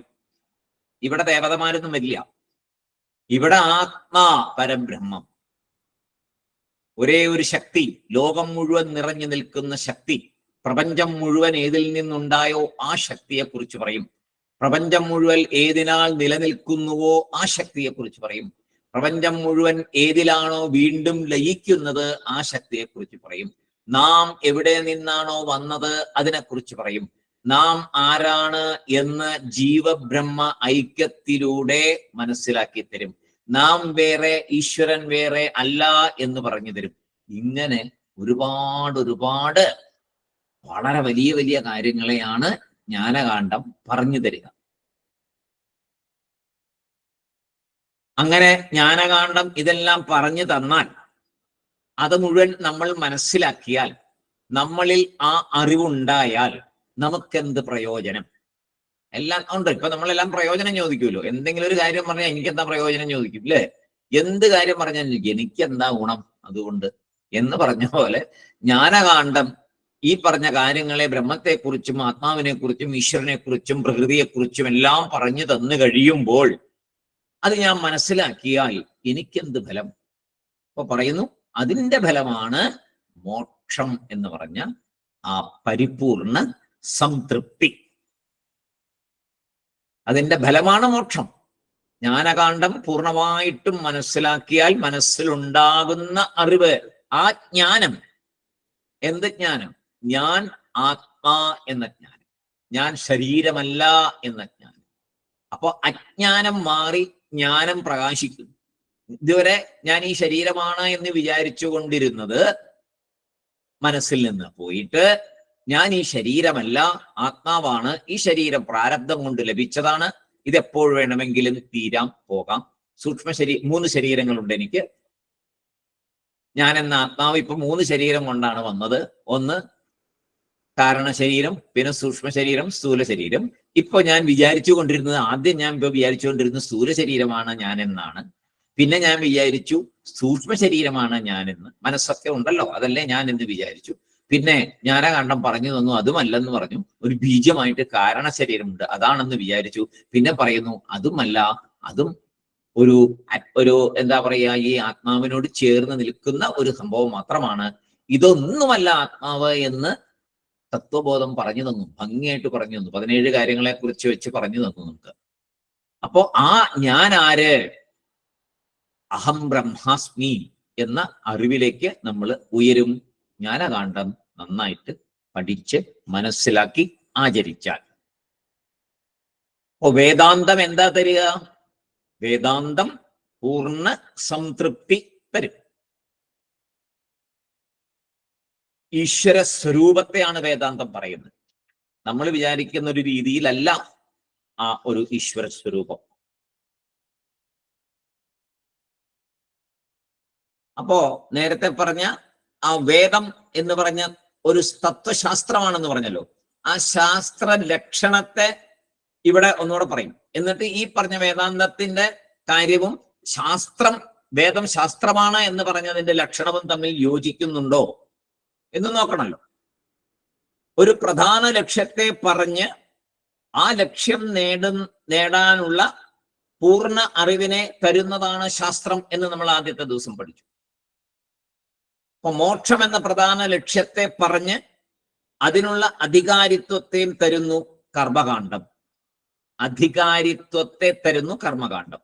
ജ്ഞാനകാന്ഡമോ പ്രധാന ലക്ഷ്യമായ മോക്ഷത്തെ പ്രദാനം ചെയ്യുന്നു. അപ്പൊ ശാസ്ത്രമായില്ലേ?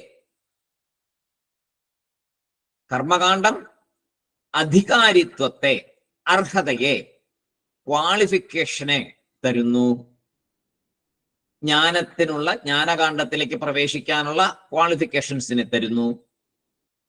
ജ്ഞാനകാന്ഡം പ്രധാന ഫല ലക്ഷ്യമായ മോക്ഷത്തെ പ്രദാനം ചെയ്യുന്നു.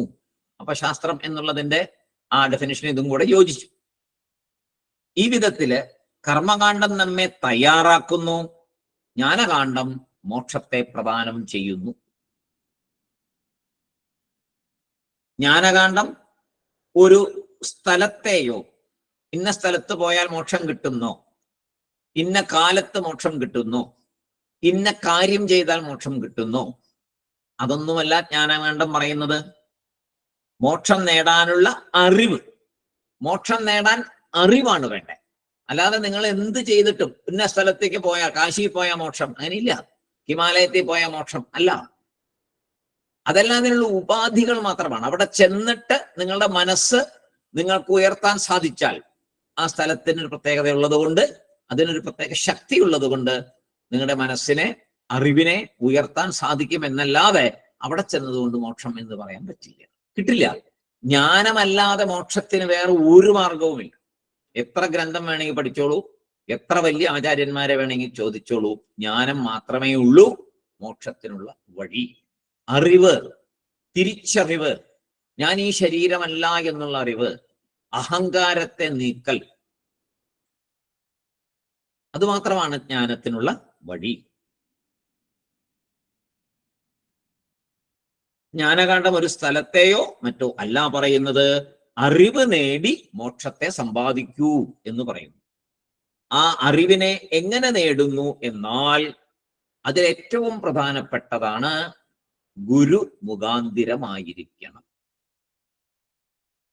നല്ല ആചാര്യന്മാര് മുഖാന്തിരം മാത്രമേ ആ അറിവിനെ നേടാൻ സാധിക്കുള്ളൂ. കാരണം നമ്മളിലുള്ള അജ്ഞാനം അത്രയും ശക്തമായിട്ടാണ് നമ്മളിൽ ഇരിക്കുന്നത്, വളരെ വളരെ ശക്തിയായിട്ടായിരിക്കുന്നത്. പ്രത്യേകിച്ച് കലികാലം അതിന് അനുകൂലവുമാണ്. ഈ അജ്ഞാനത്തില് നിന്ന് ഒരാളെ രക്ഷപ്പെടാൻ കലി സമ്മതിക്കത്തില്ല. കലിയുടെ പ്രവർത്തനം അതാണല്ലോ, ഇവിടെ തന്നെ നിർത്തുക എന്നുള്ളതാണ്. ഈ ജനനമരണ ചക്രത്തിൽ ഇട്ട് ദുഃഖിപ്പിക്കുകയും ശോകം വരുത്തുകയും ചെയ്യാണ് കലിയുടെ ലക്ഷ്യം. അപ്പൊ അതിന് അനുവാദം കൊടുത്തിട്ടുണ്ട്. പരീക്ഷിത്ത് കൊടുത്തിട്ടുണ്ടല്ലോ അനുവാദം, ഇന്ന കാര്യങ്ങളിൽ ഇരുന്നോളാൻ പറഞ്ഞിട്ടുണ്ട്. അവിടെയൊക്കെ ഇരുന്ന് സ്വർണത്തിലും ഇങ്ങനെയുള്ള കാര്യങ്ങളിലൊക്കെ ഇരുന്നുകൊണ്ട് മനുഷ്യനെ പരമാവധി ബുദ്ധിമുട്ടിച്ചുകൊള്ളാൻ പറഞ്ഞിട്ടുണ്ട്. അതാണ് ഇപ്പൊ നമ്മൾ അനുഭവിച്ചുകൊണ്ടിരിക്കുന്നത്. അവിടെ നിന്ന് രക്ഷപ്പെടാൻ എന്താണ്? ജ്ഞാനകാന്ഡം മാത്രമേ രക്ഷയുള്ളൂ. ഇപ്പൊ ജ്ഞാനകാന്ഡത്തിലെ ആദ്യത്തെ സ്റ്റെപ്പുകള് കർമ്മയോഗം, ഭക്തിയോഗം ഒക്കെ കടന്നു വന്നിട്ട് നമ്മള് അർഹതയൊക്കെ നേടിയിട്ട് ജ്ഞാനത്തിലേക്ക് പ്രവേശിച്ച് ജ്ഞാനകാന്ഡത്തിൽ കൂടി, ഉപനിഷത്താണ് ജ്ഞാനകാന്ഡം. ജ്ഞാനകാന്ഡം എന്ന് പറഞ്ഞാൽ ഉപനിഷത്ത്, ഉപനിഷത്തിൽ കൂടി മുന്നോട്ട് പോകണം. അപ്പൊ അറിവ് നേടി മോക്ഷം സമ്പാദിക്കണം. ആ അറിവ് തരുന്നത് നല്ല ആചാര്യന്മാരിൽ നിന്നും ആയിരിക്കണം ആ അറിവ് നേടേണ്ടത്. കാരണം ഗുരു ശിഷ്യ ഉപദേശ രൂപേണ ജ്ഞാനകാന്ഡം നമുക്ക് അറിവിനെ തരുന്നുണ്ട്. ഗുരു ശിഷ്യ ഉപദേശ രൂപേണ തരുന്നുണ്ട്. പിന്നെ എങ്ങനെയാ? ഗുരു ശിഷ്യ സംവാദത്തിൽ കൂടി തരുന്നുണ്ട്. ഒരു ശിഷ്യനും ഗുരുവും കൂടെ സംവാദം, അതൊരു ഉപനിഷത്താവും. സംശയം ചോദിക്കുന്നു, അതിനുള്ള മറുപടി പറയുന്നു, അങ്ങനെ ഒരു ഉപനിഷത്ത് വരും. കഥകൾ പറയുന്നു ശിഷ്യനോട്, അങ്ങനെ ഒരു ഉപനിഷത്ത് വരും. ഈ വഴിയിൽ കൂടിയൊക്കെ ഓരോ മനുഷ്യന് പല പല ആൾക്കാർ പല ചിന്തയിലുള്ളവരാണല്ലോ, പലർക്കും പല രീതിയിലേ മനസ്സിലാവും. അപ്പൊ പല രീതിയിൽ മനസ്സിലാക്കാനായിട്ട് പല ഉപനിഷത്തുകള് പല രീതിയിൽ ഒരേ കാര്യത്തെ പല തരത്തിൽ പറഞ്ഞു തരുന്നുണ്ട്. ശരിക്കും പറഞ്ഞാൽ ജ്ഞാനകാന്ഡത്തിന്റെ മറ്റൊരു പേരാണ് ഉപനിഷത്ത്. ഓരോ വേദത്തിലും അവസാന ഭാഗത്ത് ജ്ഞാനകാന്ഡമായിട്ട് പല ഉപനിഷത്തുകൾ വന്നിരിക്കുന്നത് ഓരോ വേദത്തിന്റെയും അവസാനത്തിലാണ്. അത് നമ്മൾ നേരത്തെ പഠിച്ചു, ഏതൊക്കെ വേദവുമായിട്ട് ബന്ധപ്പെട്ടിരിക്കുന്നു എന്നൊക്കെ നേരത്തെ നമ്മൾ പഴയ ക്ലാസ്സുകളിലുണ്ട്. ഗുരുശിഷ്യ സംവാദം അറിവായി നേടാൻ നമ്മൾ ഈ ഉപനിഷത്തിലെ ഗുരുശിഷ്യ സംവാദങ്ങളും ഒക്കെ കാണും. ഇതൊരു അറിവായിട്ട് മാറണമെങ്കിൽ എന്ത് വേണം? നമ്മളിൽ ചില ക്വാളിഫിക്കേഷൻസ് വേണം, അല്ലെങ്കിൽ നമുക്കിതൊന്നും മനസ്സിലാവത്തില്ലല്ലോ. അപ്പൊ ആദ്യത്തെ സ്റ്റെപ്പുകള് അതാണ് അധികാരിത്വം. അതാരാ തരിക? കർമ്മകാന്ഡമേ അധികാരിത്വം തരുള്ളൂ. അതുകൊണ്ടാണ് കർമ്മകാന്ഡത്തിൽ കൂടി തന്നെ വരണം എന്ന് പറഞ്ഞത്. കർമ്മകാന്ഡത്തിൽ നിന്നു പോകരുത് എന്നുള്ളതാണ് ഉപദേശം. കർമ്മകാന്ഡത്തിൽ കൂടി വരണം, അവിടെ നിന്നു പോകരുത്. വേദം ഒരു ശാസ്ത്രം തന്നെയാണ്. കാരണം ലക്ഷ്യം പറയുന്നുണ്ട്, ലക്ഷ്യം നേടാനുള്ള എല്ലാ വഴികളെയും പറഞ്ഞു തരുന്നത് കൊണ്ട് വേദം ഒരു ശാസ്ത്രം തന്നെയാണ്. വേദത്തിന്റെ അവസാന ഭാഗത്തെ വേദാന്തം എന്നും ഉപനിഷത്ത് എന്നും പറയും. ഓരോ വേദത്തിന്റെയും അവസാന ഭാഗത്തിൽ പല പല ഉപനിഷത്തുക്കൾ ഉണ്ട്. ഇപ്പോ സാധാരണ ഒരു സമ്പ്രദായത്തില് 10 ഉപനിഷത്തുകളെയാണ് പറയുക. കാരണം ആ 10 എണ്ണത്തിനാണ് ശങ്കരാചാര്യസ്വാമികള് ഭാഷ്യം എഴുതിയിരിക്കുന്നത്. അതുകൊണ്ട് ഇപ്പൊ പൊതുവെ അക്സെപ്റ്റഡ് ആയിട്ടിരിക്കുന്നതും പൊതുവെ സംസാരിക്കുന്നതും ചർച്ച ചെയ്യപ്പെടുന്നതും ഉപദേശിക്കപ്പെടുന്നതുമായിട്ടുള്ള 10 എണ്ണമാണ്.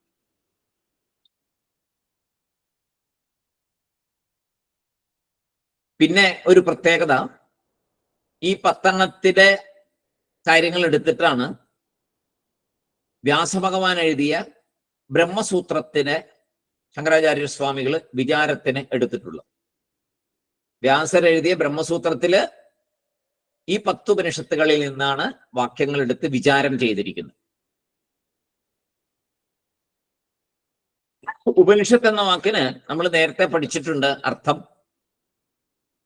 അതിനെ 3ആയിട്ട് തിരിച്ചിട്ടുള്ള ഒരു അർത്ഥമാണ് ഇപ്പോ ഇവിടെ മനസ്സിലാക്കേണ്ടത്. ഈ വിവേക ചൂടാമണി പഠിച്ചു പോകുമ്പോൾ മനസ്സിലാക്കേണ്ടത് 3 ഭാഗമാക്കി തിരിച്ചിട്ട് ഉപ നി ഷത്ത് ഈ രീതിയിൽ വേണം ഇവിടെ അതിനെ മനസ്സിലാക്കാൻ. ഓരോ സ്ഥലത്ത് വരുമ്പോൾ ഓരോ രീതിയിൽ ആണ് അത് ചെയ്യുക.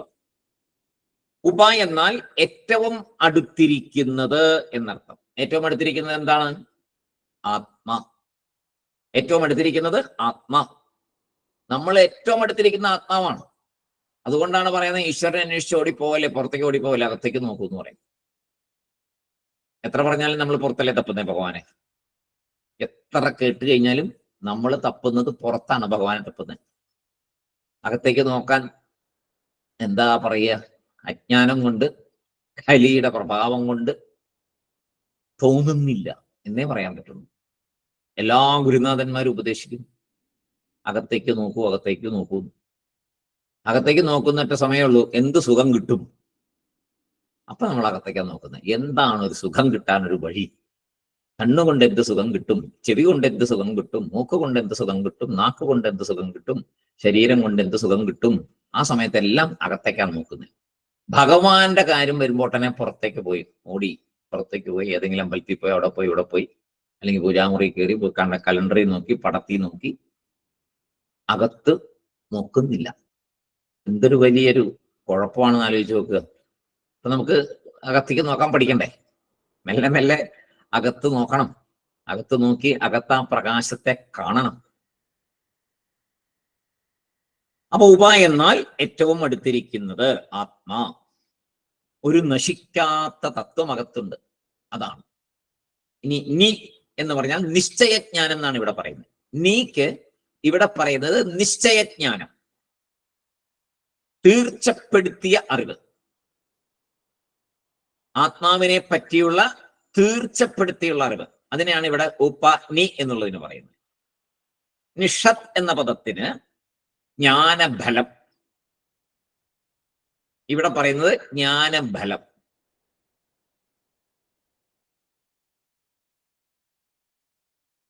ഇങ്ങനെ പല പല രീതിയിൽ വ്യാഖ്യാനിക്കുന്നുണ്ട് പല സ്ഥലങ്ങളിലും. പക്ഷെ ഇവിടെ ഈ 3 രീതിയിലാണ് പറയുന്നത്.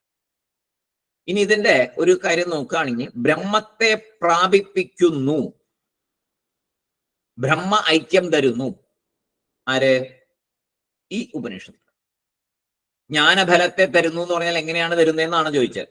ബ്രഹ്മത്തെ പ്രാപിപ്പിക്കുന്നു, ബ്രഹ്മ ഐക്യം തരുന്നു. ശരിക്കും ഇവിടെ പ്രാപിക്കുക എന്ന് പറഞ്ഞാൽ നമുക്ക് മലയാളത്തിലൊരു വാക്കാണ് പ്രാപിക്കുക. ശരിക്കും പറഞ്ഞാൽ വേറൊരു സ്ഥലത്ത് പോയി അതിനെ പ്രാപിക്കലല്ല ഇവിടെ സംഭവിക്കുന്നത്. നമ്മുടെ അജ്ഞാനം മാറുമ്പോൾ നേരത്തെ ഉപനിഷത്തിലൊക്കെ പറയുന്ന 10 പേര് നദി കടക്കാൻ നിൽക്കുമ്പോൾ എണ്ണം തെറ്റിക്കഴിഞ്ഞ് വീണ്ടും എണ്ണുമ്പോൾ സ്വയം മനസ്സിലാക്കൽ, വേറൊന്നും അവിടെ സംഭവിക്കുന്നില്ല, ജസ്റ്റ് അറിഞ്ഞു അത്രേ ഉള്ളൂ എന്ന് പറഞ്ഞ പോലെ തന്നെയാണ് ഈ മോക്ഷം എന്ന് പറഞ്ഞു. ഒരു അറിയലാണ്, ഒരു അറിവാണ്. ഞാൻ ആത്മാ എന്നുള്ള അറിവാണ് മോക്ഷം. അപ്പൊ പ്രാപിക്കൽ പോയി പ്രാപിക്കേണ്ട ഒരു കാര്യമല്ല. പൊതുവെ തെറ്റായിട്ട് ധരിച്ചു വെച്ചിരിക്കുകയാണ്. മോക്ഷം പ്രാപിക്കുക, മോക്ഷം അവിടെ പോയി പ്രാപിക്കുക, ഈശ്വരനിലേക്ക് പോയി ലയിക്കുക. പോയി ലയിക്കലൊന്നുമില്ല. ആത്മതത്വം തിരിച്ചറിഞ്ഞാൽ അവിടെ ലയനം ഓട്ടോമാറ്റിക്കലി സംഭവിക്കുക. കാരണം നമ്മൾ അത് തന്നെയാണ്, നമ്മൾ വേറെയല്ല.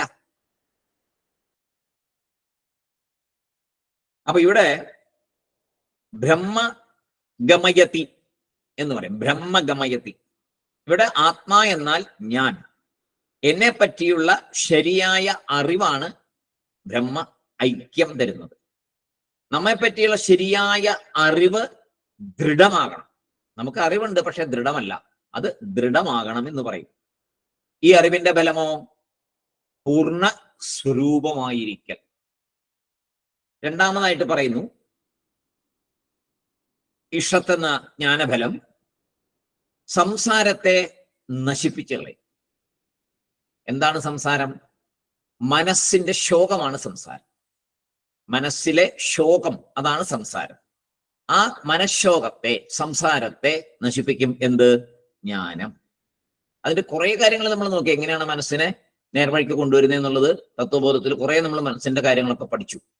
അപ്പൊ അതുപോലെ സംസാരത്തെ നശിപ്പിക്കുന്നു, ശോകത്തെ നശിപ്പിക്കുന്നു. മനസ്സിന് ശോകം നശിച്ചാൽ എന്താണ്ടാവുക? പിന്നെ പൂർണ്ണത വരും. ശോകമാണല്ലോ പൂർണ്ണത ഇല്ലാത്തതിന് കാരണം. എനിക്കത് കിട്ടിയിട്ടില്ല, ഇത്രയും കാലം ഞാൻ ജീവിച്ചു, 65 വയസ്സായി, ഇന്ന് വരെ എൻ്റെ ഒരു ആഗ്രഹം നടന്നിട്ടില്ല. പോയില്ലേ പരിപാടി? ഇല്ലേ? നമ്മളൊക്കെ പറയാറുണ്ട്. ബാക്കി എല്ലാം വന്നു, ഈ ഒരു ആഗ്രഹം കൂടി ഇനി ബാക്കിയുണ്ട്. അങ്ങനെ ഇല്ലാത്തവർ വളരെ ചുരുക്കം. എല്ലാം മതിയായി, ഈശ്വര എനിക്കിനി ഒന്നും വേണ്ട, ഞാൻ പൂർണ്ണ സംതൃപ്തനാണ്. വെറുതെ പറഞ്ഞാൽ പോരാ, അനലൈസ് ചെയ്ത് നോക്കണം. ഉള്ളിൽ ഓരോ ഇന്ദ്രിയങ്ങളെയും വെച്ച് നോക്കണം. കണ്ണിന്റെ, ഇനി എനിക്ക് കണ്ണുകൊണ്ട് എന്തെങ്കിലും കാണണമെന്ന ആഗ്രഹമുണ്ടോ? ഈ ചെവി കൊണ്ട് ഇനി എനിക്ക് എന്തെങ്കിലും കേൾക്കണമെന്ന ആഗ്രഹമുണ്ടോ? ഈ മൂക്കുകൊണ്ട് എന്തെങ്കിലും ഗന്ധം ഇനി വേണമെന്ന് എനിക്ക് ആഗ്രഹമുണ്ടോ? ഈ നാക്കുകൊണ്ട് ഇനി എന്തെങ്കിലും രുചിക്കണമെന്ന് എനിക്ക് ആഗ്രഹമുണ്ടോ? ഇനി എന്തെങ്കിലും മറ്റുള്ളവരെയൊക്കെ പറഞ്ഞ് പഠിപ്പിച്ചുകൊണ്ടേയിരിക്കണം എന്ന് ആഗ്രഹമുണ്ടോ? ഒത്തിരി സംസാരിക്കണമെന്ന് ആഗ്രഹമുണ്ടോ? ഇപ്പൊ ഉണ്ടല്ലോ, വയസ്സായ ആൾക്കാർക്ക് മിക്കവാറും ഉള്ളൊരു പ്രശ്നമാണ് സംസാരിക്കാൻ ആരെങ്കിലും വേണം. നിറയെ പ്രശ്നമുണ്ട്. അത് വലിയൊരു പ്രശ്നമുള്ളൊരു കാര്യമാണ്. നമുക്കും അങ്ങനെ ആകാതിരിക്കട്ടെ എന്നാണ് ഭഗവാനോട് പ്രാർത്ഥിക്കുന്നത്. കഴിയുന്നതും മൗനമായിട്ട് മൗനവ്രതം ശീലിച്ച് മുന്നോട്ട് പോയാൽ രക്ഷപ്പെടാം. ഇപ്പൊ ആരെയും കിട്ടത്തില്ല. പണ്ട് കാലത്തൊക്കെ കൂട്ടുകുടുംബമാകുമ്പോ ആരെങ്കിലുമൊക്കെ വന്നിരുന്നോളൂ മുമ്പില്. ഇപ്പൊ ആരെ കിട്ടാനാ സംസാരിക്കാൻ? ഒരുപാട് പേർക്ക് ആ പ്രശ്നമുണ്ട്. ഞാനൊന്നും അറിഞ്ഞില്ല, എന്നോട് ആരും ഒന്നും മിണ്ടുന്നില്ല. നമ്മുടെയൊക്കെ വീടുകളിൽ നമ്മൾ അനുഭവിച്ചുകൊണ്ടിരിക്കുന്ന ഒരു കാര്യമാണ്. എന്നോട് ആരും ഒന്നും പറയുന്നില്ല, എന്നോട് ആരും ഒന്നും മിണ്ടുന്നില്ല, ഞാൻ പറയുന്നോട്ട് ആരും കേൾക്കുന്നില്ല. ആർക്ക് സമയം ഉണ്ടായിട്ടാ കേൾക്കാൻ? എല്ലാവരും വാണത്തെ വിട്ട പോലെ പോവുകയാണ്, ഭയങ്കര സ്പീഡിൽ പോയിക്കൊണ്ടിരിക്കുക. അപ്പോ ഇതിനൊക്കെ നമ്മളിപ്പോ തന്നെ ഒന്ന് തയ്യാറാവണം. പതുക്കെ പതുക്കെ അധികം സംസാരിക്കാതിരിക്കുക, വേണ്ട കാര്യം മാത്രം സംസാരിക്കുക. അപ്പൊ അങ്ങനെ നാക്കിനെ ഒന്ന് നിയന്ത്രിക്കാൻ പഠിക്കുക. നാക്കിനെ നിയന്ത്രിക്കാൻ നമ്മൾ സ്വയം വിചാരിച്ച് നിയന്ത്രിക്കില്ല, ഡോക്ടർ പറഞ്ഞാൽ നിയന്ത്രിക്കും. ഷുഗർ ഉണ്ട് കേട്ടോ, മധുരമൊന്നും അധികം കൂട്ടണ്ട എന്ന് പറയുമ്പോ അപ്പൊ പതുക്കെ അവിടെ നിയന്ത്രിച്ചു. പക്ഷെ ഇവിടെ ആദ്യമേ തൊട്ട് പറയുന്നുണ്ട്, ഭക്ഷണത്തെ നിയന്ത്രിച്ചാൽ ശരീര ആരോഗ്യം പൂർണ്ണമായിട്ടിരിക്കും. നിങ്ങൾക്ക് എവിടെയാ നമ്മുടെ ഭദ്രംകർണേ വിഷ്ണുയാം സ്ഥിരൈരംഗൈ തുഷ്ടുവാഗുംസസ്തനൂഭി. നല്ല പൂർണ്ണ ആരോഗ്യത്തോടു കൂടിയിരുന്ന് ഭഗവാൻ തരുന്ന അത്രയും കാലം ജീവിച്ച് ഭഗവാനെ ആരാധിക്കാനും സത്യം മനസ്സിലാക്കാനും ഇടവരട്ടെ. അത് കേൾക്കില്ല. അപ്പൊ കിട്ടിയത് മുഴുവൻ വാരി കഴിക്കും. അവസാനം ഇപ്പൊ ഒന്നൊന്നും മേലാണ്ടാവുമ്പോ ഡോക്ടർ പറയുമ്പോ, ഗ്രന്ഥങ്ങൾ പറഞ്ഞാലോ ശാസ്ത്രം പറഞ്ഞാലോ അനുസരിക്കില്ല, ഡോക്ടർമാര് പറഞ്ഞാൽ അനുസരിക്കും. അപ്പോഴും എന്താണ് ആ അനുസരണയുടെ പുറകിലുള്ള തത്വം എന്താണ്? ഡോക്ടർ പറയുമ്പോൾ അത് കഴിക്കാതിരിക്കുന്നത് എന്തിനു വേണ്ടിയിട്ടാണ്? എനിക്ക് കുറച്ചു കാലം കൂടെ ജീവിച്ച് ജ്ഞാനകാന്ഡം പഠിക്കാനാണോ? അല്ല, ഷുഗർ കൺട്രോളിലാക്കി വീണ്ടും കഴിക്കാൻ വേണ്ടിയിട്ടാ. എങ്ങനെയെങ്കിലും ഷുഗർ ഒന്ന് കൺട്രോളിൽ കൊണ്ടുവരിക, എന്നിട്ട് വീണ്ടും മധുരം കഴിക്കാനുള്ള ആഗ്രഹം. അല്ലെങ്കിൽ കുറെ കാലം കൂടെ ജീവിക്കാം, മറ്റാഗ്രഹങ്ങൾ സാധിക്കാനായിട്ട് കുറെ കാലം കൂടെ ജീവിക്കണമെന്ന ആഗ്രഹത്തിന് ഈ ശരീരം നിലനിൽക്കാനായിട്ട് ആ ഡോക്ടർ പറഞ്ഞത് അനുസരിക്കുക. അങ്ങനെ ഒരു കാര്യമാണ് പിന്നെ വരുന്നത്. അപ്പൊ അത് ഒക്കെ മാറ്റിവെച്ച് ഇന്ദ്രിയങ്ങളെയൊക്കെ നമ്മുടെ കൺട്രോളിൽ കൊണ്ടുവരിക. ഓരോ ഇന്ദ്രിയത്തോടും പറയാണ്, ഇനി നീ ആഗ്രഹിക്കേണ്ടത് ഈശ്വര സാക്ഷാത്കാരമാണ്. നീ എന്നെ അതിലേക്ക് നയിക്കൂ. എന്റെ കണ്ണെ, നീ എന്നെ ആത്മസാക്ഷാത്കാരത്തിലേക്കുള്ള വഴിയിലേക്ക് നയിക്കൂ. നല്ലത് മാത്രം ഞാൻ കാണട്ടെ. ഭദ്രം കർണേ ചെവി കൊണ്ട് നല്ലത് മാത്രം ഞാൻ കേൾക്കുമാറാകട്ടെ.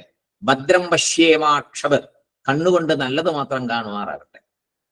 ഇങ്ങനെ നമ്മുടെ എല്ലാ ഇന്ദ്രിയങ്ങളോടും ഒന്ന് നമ്മൾ തന്നെ പറയണം. വേറെ വല്ലവരും നമ്മളോട് ഇന്ദ്രിയോട് പറഞ്ഞിട്ട് കാര്യമുണ്ടോ? നമ്മുടെ ഇന്ദ്രിയ ആര് പറഞ്ഞാലും അനുസരിക്കുന്നേ?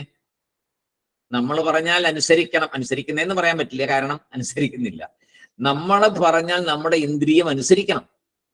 നമ്മുടെ കണ്ണ്, ഞാനിപ്പോ കണ്ണടയ്ക്കാണ്, എനിക്കത് കാണണ്ട. കണ്ണടയ്ക്കുകയാണെങ്കിൽ അടയ്ക്കണം.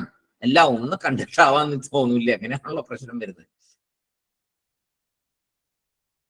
അപ്പൊ അതിന് ഉള്ള മനഃശക്തി കർമ്മകാണ്ഡത്തിൽ കൂടി വന്ന് ഇപ്പോൾ നമ്മളിൽ ഉണ്ടെന്നാണ് ശങ്കരാചാര്യസ്വാമി പറയുന്നത്. കാരണം ഇത്രയും കേൾക്കാനായിട്ട്, ഈ ഉപനിഷത്തുകൾ പഠിക്കാനായിട്ട് ഒരു ആർജവം ഉള്ളിൽ വന്നിട്ടുണ്ടല്ലോ, അതൊരു ശക്തിയാണ്.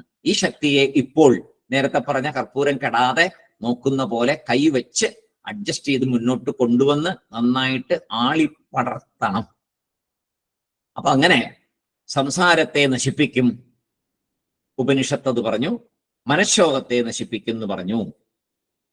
അവസാനം എല്ലാം കൂടെ എന്തർത്ഥം പറഞ്ഞാൽ അവസാനം വരുന്ന എന്താണ്?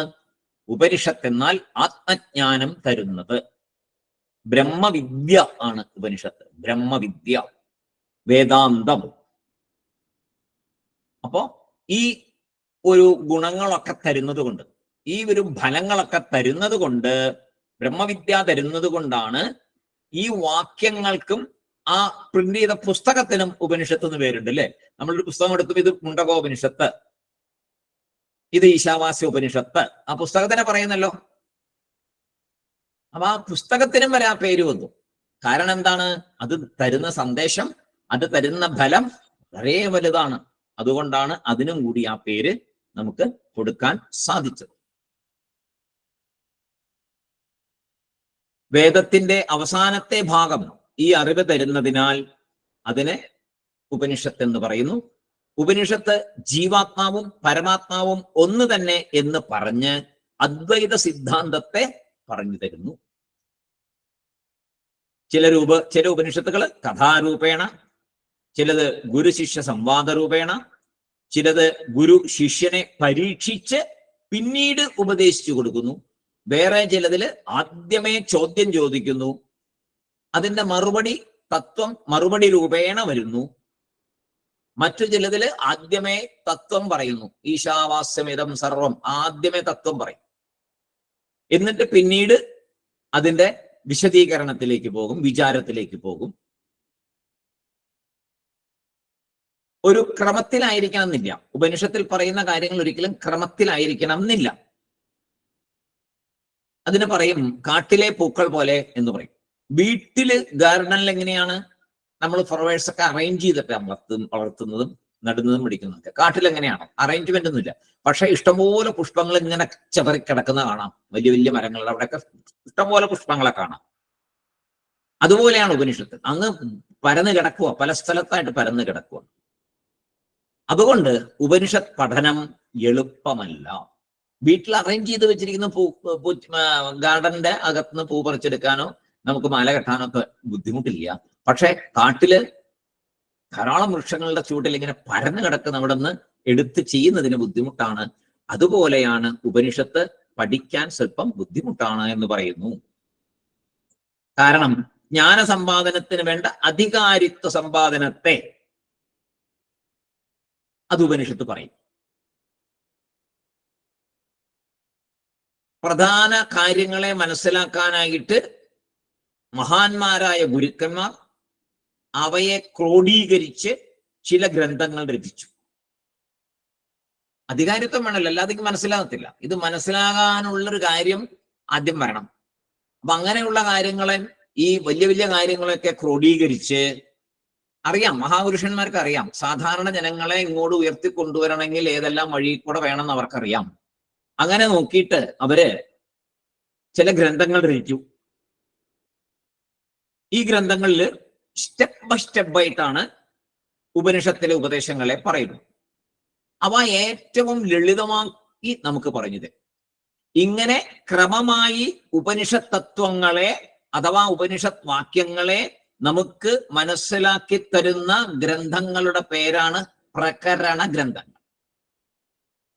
വളരെ കട്ടിയുള്ള, വളരെ പ്രധാനപ്പെട്ടതുമായ, മനസ്സിലാക്കാൻ ബുദ്ധിമുട്ടുള്ളതുമായ ഉപനിഷത്തിലെ കാര്യങ്ങളെ ക്രമമായി അടുക്കി ആ വാക്യങ്ങളെ സാധാരണ നമുക്കൊക്കെ മനസ്സിലാകുന്ന രീതിയിൽ വിവരിച്ച് വലിയ വലിയ ഗുരുക്കന്മാർ ചെയ്ത ചില ഗ്രന്ഥങ്ങളുണ്ട്.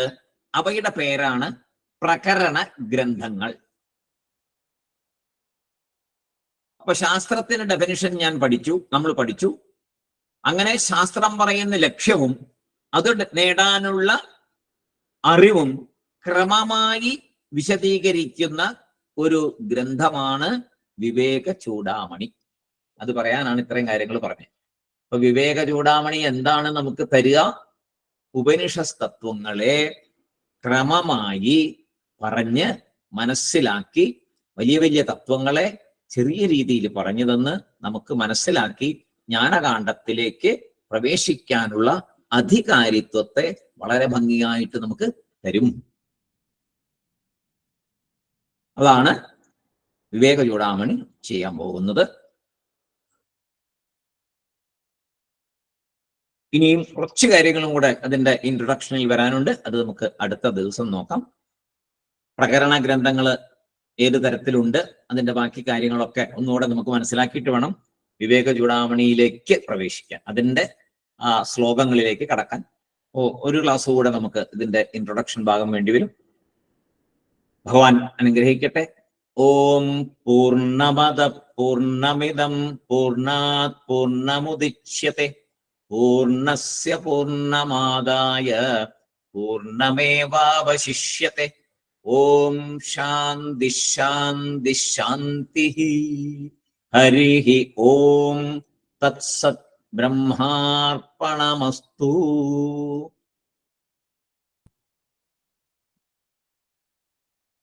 സായിരാം സാർ. സായിരാം.